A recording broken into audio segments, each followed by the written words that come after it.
He's back and shows up at the Conservative Political Action Conference. The House has decided it's time to spend a crap load of money. Smart kids are being banned in Boston, and books are being burned at Amazon. This is Gene. You're listening to Dumbasses Talking Politics.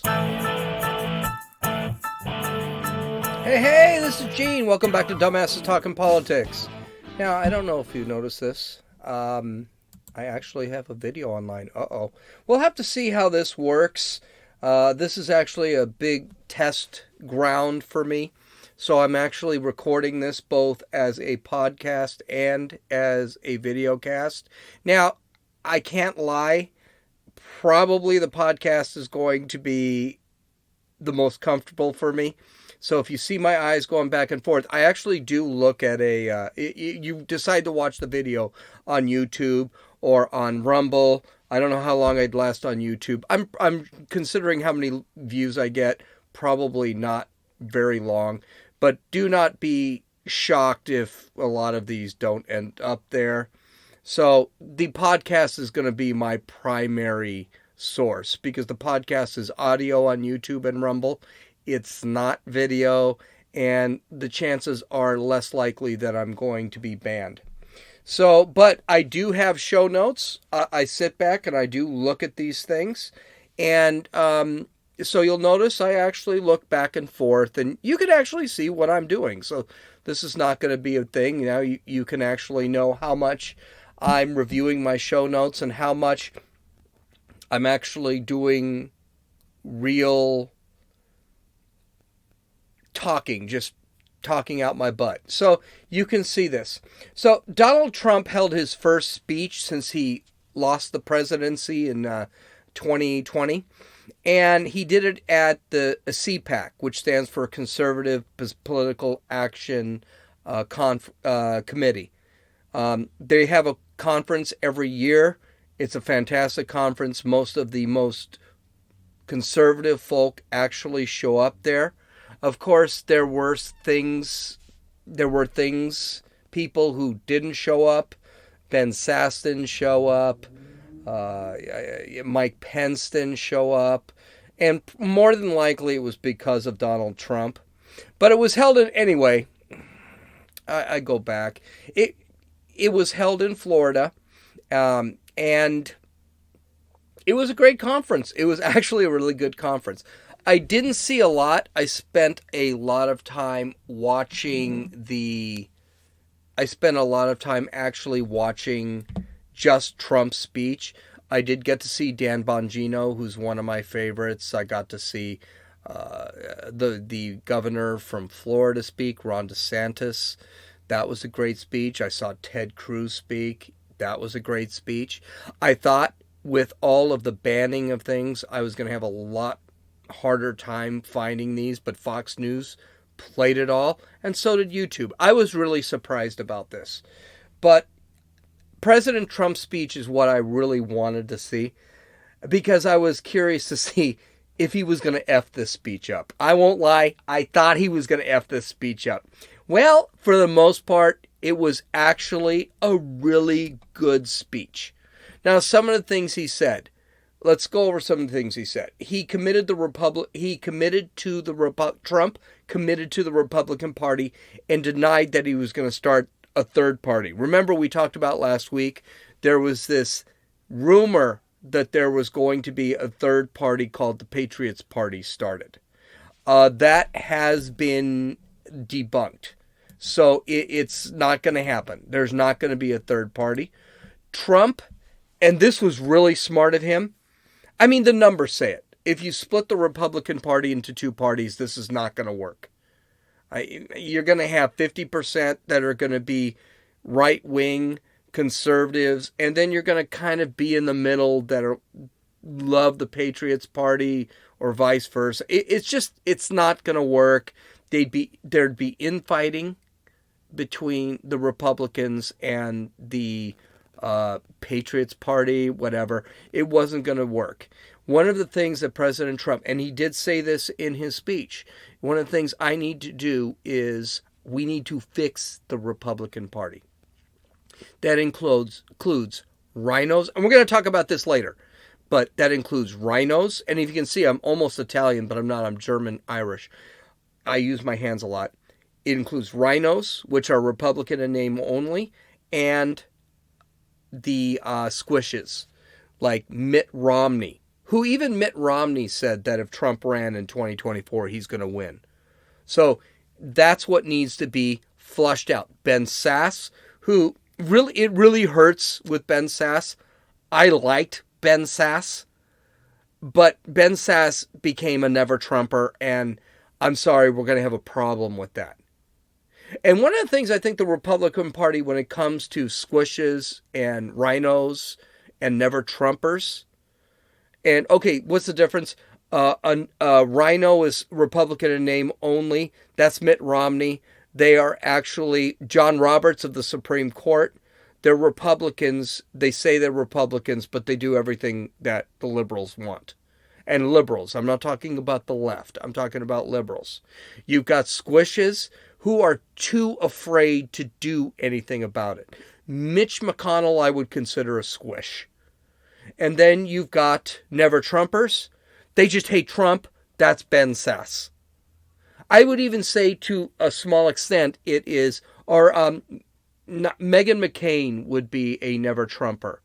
The gal who is giving Republicans a lot of heartache right now, even though most people don't support her, she's a never Trumper. What is her name? I can't remember. But so those are the folks. We as Republicans need to to expel folks like that and let them go to the left. So these people really don't have that kind of heavy a weight. Ben Sasse, for example, knows he's going to be primaried. Utah is a red state. He knows he's going to be primaried. He's retiring. So when he talks crap, I really don't care. But here's the problem the Republicans have, is sitting back and saying, but people like Mitch McConnell, who are squishes, they seem to keep getting elected because they know how to get elected. Mitch McConnell is part of the swamp. And Mitch McConnell, we need to have replaced. He's a Kentucky senator. He needs to be replaced. But we'll have to see, and we have to teach people how to deal with this stuff. But I don't know. We'll have to see. By the way, I have to shut my ass up, or else we'll be here all day. He talked about the successes of his administration.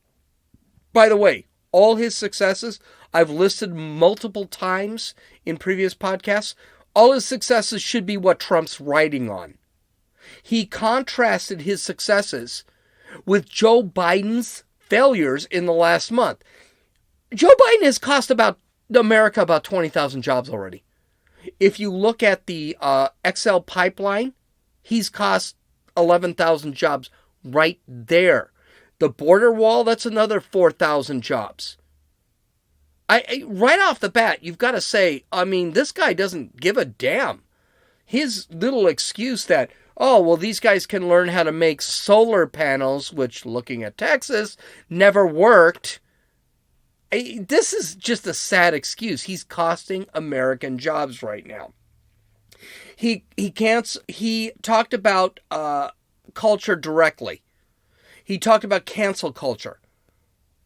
This is, by the way, Trump talking about culture directly is important because this is the problem Republicans are actually having right now and conservatives. It's the culture. And we're going to talk about this in a few minutes. So let me not digress. Let me keep going forward. He talked about cancel culture and how evil cancel culture is. And cancel culture is evil. Speaking of cancel culture, remember I talked to you about the canceling of Dr. Seuss? Yeah, I'm ahead of the curve. Fox News is talking about it now. If you see any reflection on my eyes, I am watching the news right now. So it's all on mute and things like that. So I always want something exciting so I can sit there and say, oh, geez, we nuked Iran. I want to be able to say it. Defunding the police and the implementation of law and order. This is a huge selling point, and this is a cultural problem. The embrace of globalism versus the America First philosophy. This is a huge problem. This is going to resonate with Americans. And the only thing only people who love globalism are leftists. Most Americans do not love globalism. You ever wonder why we're giving COVID shots to Spain or COVID shots to Italy? That's globalism. And we don't like it. COVID shots should be put in American arms. We have anything left after, we ship it out. But it should not be. That's what the Biden administration is doing. Biden is already beginning to sit back and embrace other countries over this country because he believes that we are one world. You know what the problem is with one world philosophy? No one else is one world except the left. Everybody else, Italy, Germany, China, they all care about their own countries. We need to stop kneeling in front of these countries. I was going to say something worse. I can't do it, especially on YouTube. And kowtowing to them. It's just a done deal. Oh, the embrace of socialism. This is something that's absolutely driving everybody crazy. What's wrong with capitalism? We've got socialism throughout the world. And this is a heavy problem with a lot of people that own their own businesses. You want to turn a farmer off? Tell him that we're going to become a socialist government. Do you know why that's going to turn that farmer off? He's a capitalist. He's making his money based off the free market system. That's a good thing. You're going to lose the entire Midwest. But he's not selling to the Midwest. He's selling to New York. He's selling to Boston. He's selling to Los Angeles. He's selling to San Francisco, Portland, Seattle. Because they have the most people. Why do you think they're trying to eliminate the Electoral College? They don't give a damn if Duluth is having if doesn't agree with him. That's a big problem. Trump pounced on the Equity Act. In other words, Trump destroyed the whole thing of gender. He said it is garbage. We're going to have no women's liberation. We're going to have women will not even exist as a gender anymore because men can be women and women can be men. And he even said it. Why a biological man is doing sprinting or lifting weights against biological women or fighting against biological men and biological women. It's common sense. That's what Trump was bringing up here. It's all about common sense. This is where he's going to win. Trump attacks these things which are, quote, problematic, end quote, for a politician and says, this isn't problematic. This is just a problem. This is how Trump got elected. I'm sorry, I'm skipping forward. Let's move on. He talks, finally, at the end of his speech, he made clear that America was great, it was exceptional, and it was an example for the rest of the world. It was the greatest thing that ever happened in human history. The American dream, the American culture, the American philosophy, and it should be embraced and it should be loved. And he said that it wasn't just America philosophy, America as a philosophy, America as a civilization. It was Americans that made it. There is the big thing. He shows the love for the American. And that's really important. That's really important. That's what got him elected. By the way, it's so much easy. Actually, I think it's very easy looking at this camera.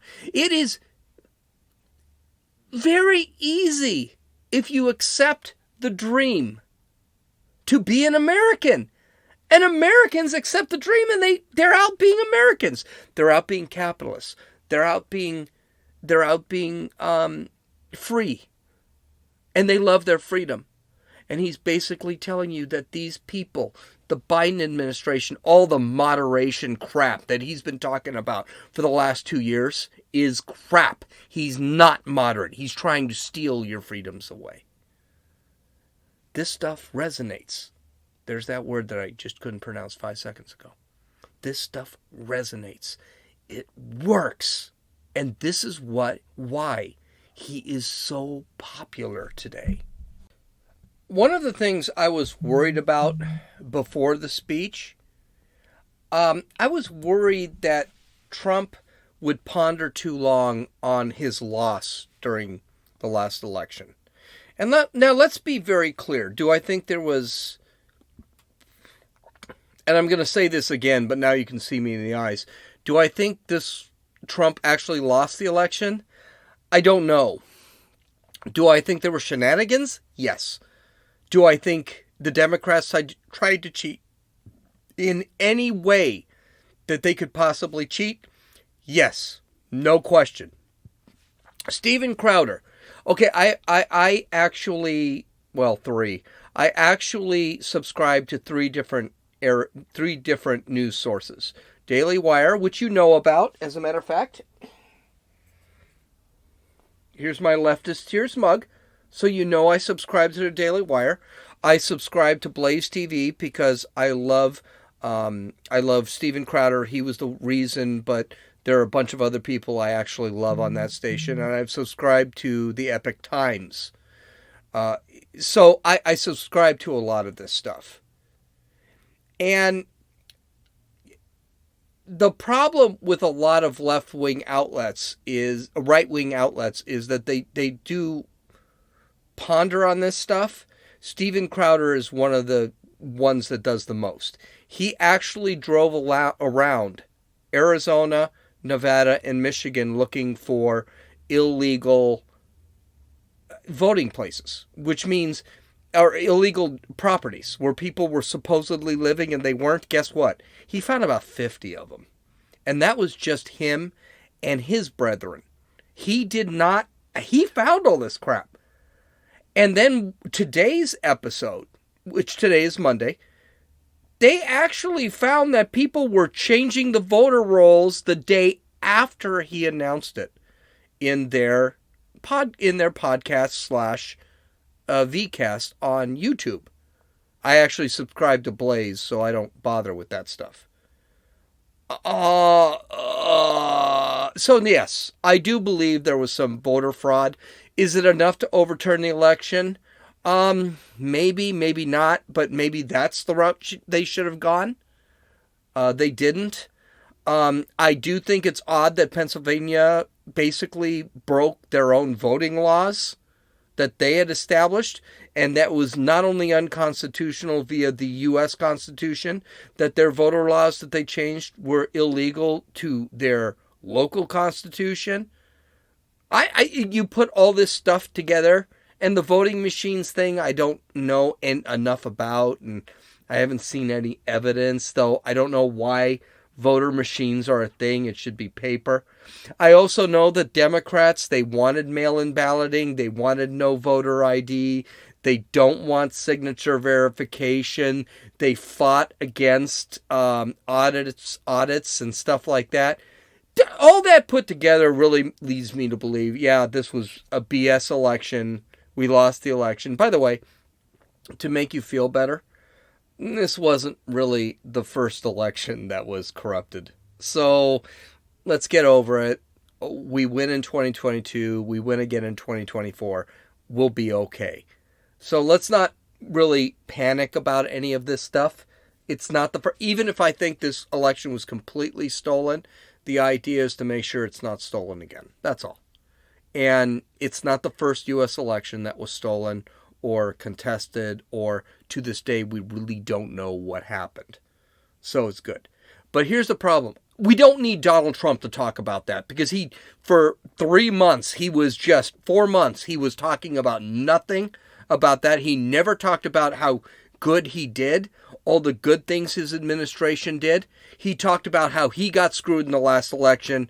January 6th, the left has been... By the way, do you realize there have been 5 riots since January 6th, and no one's talking about it. These riots are BLM and Antifa riots. No one's talking. They keep talking about the 400 people that attacked Congress. That's bad. Don't get me wrong. That's really bad. But no buts. That's really bad. But you know what else is bad? 5 Antifa and BLM riots since that January 6th, and no one's talking about it. I mean, glass windows. You realize in New York they're actually boarding up windows right now because they're expecting an Antifa/BLM riot. I'm reading Andy Noah's book. Let me grab it here. Unmasked. Great book. You should read it. Yeah, Antifa and BLM are actually in bed together. As a matter of fact, Antifa is not as radical as BLM. BLM is far more radical than Antifa. Those groups are in bed together. And no one says anything when they do things. We're still hearing a month later about January 6th. Get over it. It wasn't that big a deal. These were nut jobs. They're 250 out of the 400 or 500 that attacked have been arrested and are looking at jail time. Get over it. But again, I'm diverging. By the way, I'm not going to get through. This is going to be all I talk about tonight. I'll have to save the 3 stories for tomorrow. But Trump, I was afraid that Trump would bring this up because the problem with Trump bringing up that this whole thing was about screwing him out of the election so that he couldn't be president anymore would have appeared to be an extremely selfish move. This would have been bad for him. Because here's the thing. Trump does have a message, but Trump's message sometimes gets confused with the real message that we should be getting into. Well, the good news is it was a 90-minute speech, and it was mind-numbing. 90 minutes for any speech, any political speech, where you're staring at the same guy for 90 minutes is mind-numbing. The good news is he did go on that rant. He did. He went on that rant for about 15 minutes, I think. And how I got screwed and blah, blah, blah. But it was at the end of the speech. It was literally at the very end of the speech, and I barely even recognized it. And then I sat there and I told Josie, my fiance, I said, she's beautiful. I got to put a picture so you guys can see how gorgeous she is, but I have to ask her permission first.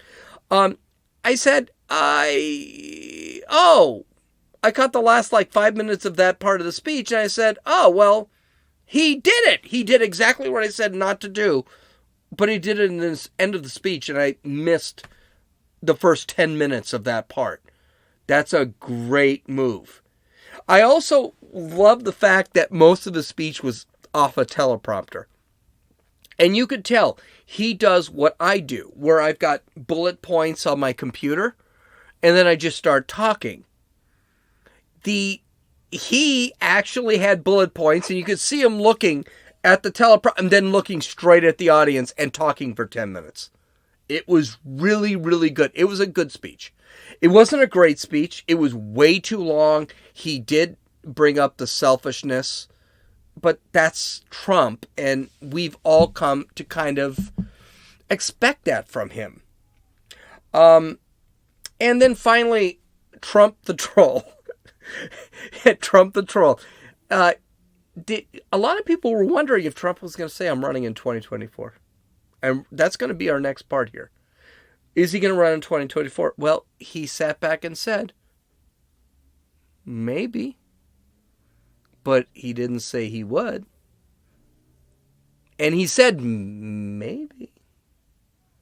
He didn't say he wouldn't. He said he would be a main part of the political party. But he never said he would run. He never said he wouldn't. That's going to bring us to the next part of this podcast. And it's going to be, Should Trump run? Right now it's 2021, excuse me. So we're not really in that position where we can sit there and make a decision on whether he runs or not. We don't know. Should he run? Should he not run?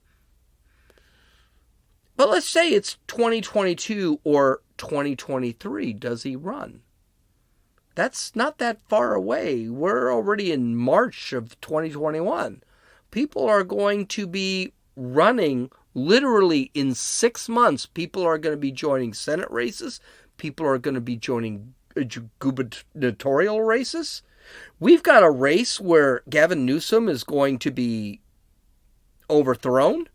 He's going to be kicked out of office, recalled from office. That's a problem with this political thing. The elections never stop. And this isn't stopping. It was a very positive speech. But let's take a look. Should Trump run again? That's a good question. So the question is, should Trump run again? That's the big question. And kind of mixed on this whole thing. Here's the thing. We are in a civil war right now. I hate to tell you this, but we are in a civil war right now. For the most part, this is not a violent war. I don't want to get crazy and say it's not a violent war. When I say violent war, it's not about shooting. It's not about land. It's not a war against Florida and New York. It's a civil war of culture. Cancel culture, censorship, anti-racism, socialism versus capitalism, the destruction of the family, abortion are all part of the culture war. Right now, no Republican out there is fighting the culture war at all. They're not sitting back and stating that this is bad, this is good. They're kind of wishy-washy when it comes to that. Examples of that would be like Ted Cruz. Ted Cruz fights the culture war about as much as he can, but have you heard? And I like Ted Cruz. I love Ted Cruz. But have you heard him say anything about the trans movement? No. He doesn't talk about the environment that much. What Ted Cruz attacks is fundamental rights from the Constitution. And that's what he did when he was AG and when he was a lawyer. He did a lot of discussions in front of the Supreme Court about the Constitution, but he is not willing to fight the actual war that is out there. And that war is about the culture, whether a man is a man or a woman is a woman. Even whether gays can get married, abortion, things like that. I mean, he brings up the things that are not really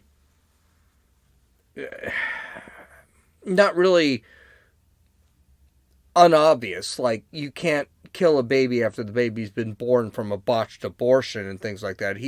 And you know where he stands on a lot of this stuff. But the problem is he's not willing to take on the tough parts. Whether math should be considered white supremacist. About everyone being a white supremacist. He did one thing that really annoyed me.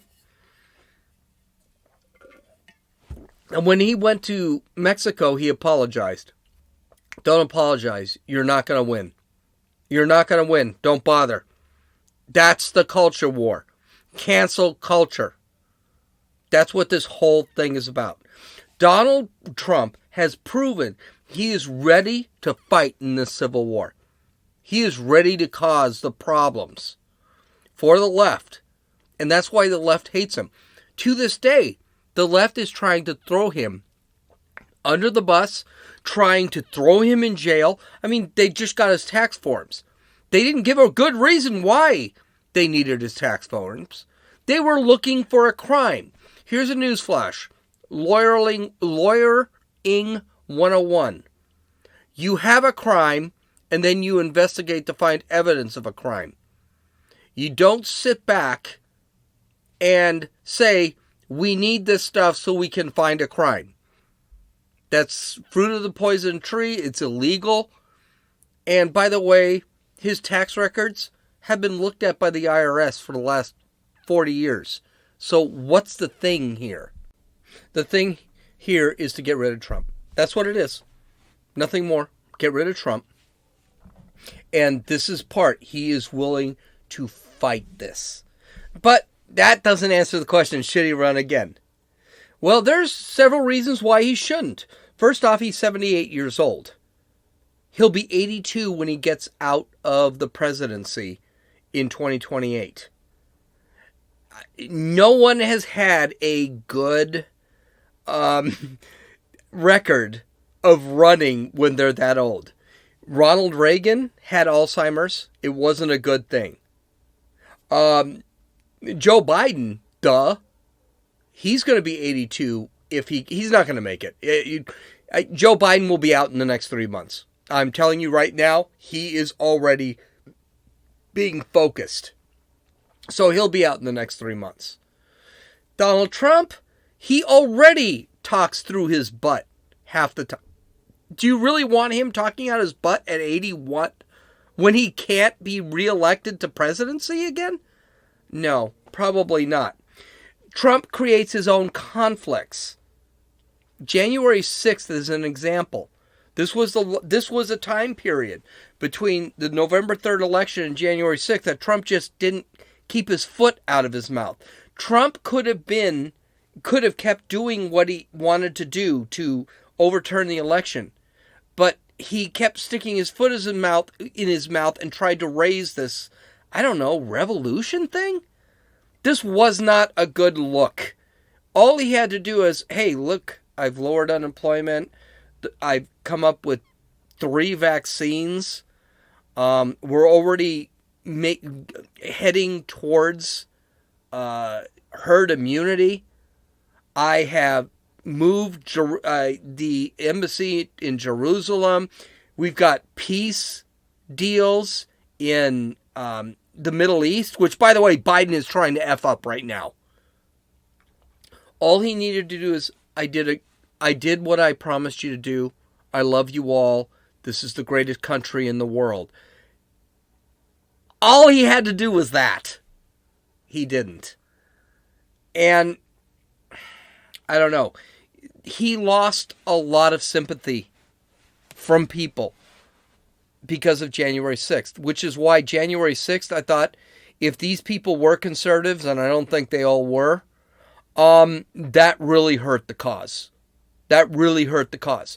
I mean, like I told you, there have been 5 Antifa/BLM riots since January 6th, and no one's talking. They're only talking about January 6th, which, by the way, as far as I'm concerned, as far as I know, maybe you can correct me, were the only right-wing riots. And these were riots. These were evil. They were bad. All those people should be in prison. You know who should else be in prison? Antifa and BLM rioters. They're not getting thrown in jail because that's not what they do. And he also creates a moral argument against him just because of him. This is a guy who's been married 3 or 4 times. This is a guy who's cheated on every wife he had, including Melania. This is a guy who says that he loves God and everything, but he seems kind of like a secular guy. I mean, this is a guy who held up the Bible in front of a burned church. And they didn't point out that the church was burned behind him. They just pointed out the Bible was upside down. And he says things that are very questionable. He's very hard. These arguments are a real reason why these deficiencies about President Trump are a reason it's kind of hard to sit back and say that this guy should be president, that this is the guy that's leading. The problem is that the fight is more important than the person that is fighting, than the moral problems of the person that is fighting. And this is what a lot of right-wingers, including me, I'm a conservative. I always said I was kind of libertarian, and I kind of am, but I'm on that borderline. say that, you know what, we need someone that's going to sit back. If they're going to be in the institution of the presidency, I want a guy like that. Yeah, I know. He's an adulterer. He's done some really iffy things. I also thought he was a left-winger at one point, and he's proven that he's absolutely not. But he's still a fighter, and that's what we need right now, a fighter. What if he does run? I don't see any problem. He won't have any competition for the Republican Party. No one will run against him. CPAC did a poll and said that he had 60% approval compared to DeSantis, who had a 20% approval. And everyone else was in single digits. He is approved by the Republican Party. Now, the CPAC poll doesn't mean beans, but I mean, it's still, conservatives like the guy. And I think the problem is, if we have a Republican, if we have a Republican primary and Trump's not on board, we may have 30 Republican candidates. That could be a real problem, because then they start tearing each other apart and they end up losing. Now, it didn't happen with the Democratic primary in 2019 or 2020. So maybe it won't work out, but we'll see. He continues to fight the culture war. Again, nobody else is doing so. If a Republican does not step up like a DeSantis or I can't even think of anyone. If they don't step up and try and fight the culture war, they have no chance. Because conservatives want the culture war fought. They need to fight the culture war. Finally, he's had a ton of success when he was president. The economy was booming. Our enemies were scared. Our economic enemy in China did not like him. All he has to do is sit there and say, because you think Joe Biden is going to fix China? He wants to rejoin the Iran deal, and the Iran has been nothing but a disaster. He has already rejoined the Paris Climate Accord, and the Paris Climate Accord did nothing but screw American entrepreneurs. It screwed American workers. All he has to do is, look what I did, look what I did, look what I did. This is why no Republican would run against him. People like I'm trying to think of who would run against him that would have any chance. But people who are more squishy would not have a chance. People who ever disagreed with Trump would never have a chance, because all he would say is, I did this, I did this, I did this. You've been in politics for how long, and what have you done? And he'd win. Republicans essentially need to find a new fighter. They need to find a new fighter. They need to find someone who's going to sit back and say, no, this isn't a thing. And I'm really having a problem. I see a lot of Republicans I'd love to see run, but I don't see that fighter that's going to end up getting elected. Okay, that's it. I'm already way over, so we'll have to talk about the other things from the introduction later. You can follow me on Parler at Dumbasses Talkin' Politics. You can follow me on Rumble at Dumbasses Talkin' Politics. You can download or listen to this podcast on Apple Podcasts, Podbean, Podcast Addict, Stitcher, YouTube, and Rumble. Visit my website at www.dumbassestalkingpolitics.com. You can take a look at all the links to see if I was lying. This is Gene. Thanks for watching and listening to Dumbasses Talking Politics.